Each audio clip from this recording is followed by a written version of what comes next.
And the breaking news is the far-right candidate Jair Bolsonaro has won Brazil's presidential race. He won with 55.1% of the votes in favor of his opponent Haddad. This represents 57.8 million of the 104.8 million voters in the country. But who is Jair Bolsonaro? He is referred by some as the Brazilian Trump. He is a proud conservative, reluctant of left parties and human rights advocates. And what are his plans for Brazil? Bolsonaro has an ultra-liberal economic program.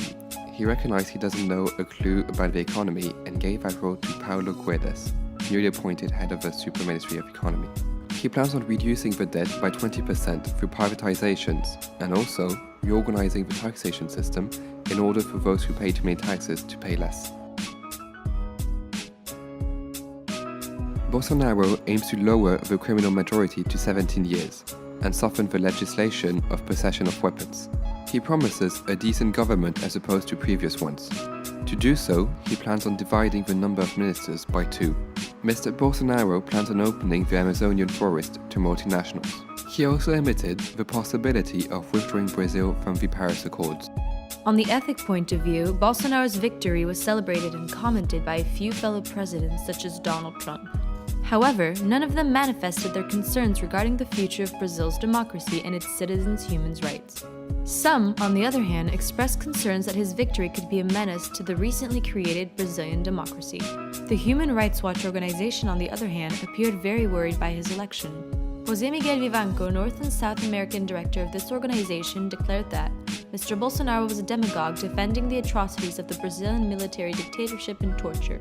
He has a discriminating opinion against black people, women, and sexual minorities. Bolsonaro is also known for his racist and misogynistic statements. For example, he accused Afro-Brazilians of being obese and lazy and physically punished children to try to prevent them from being gay.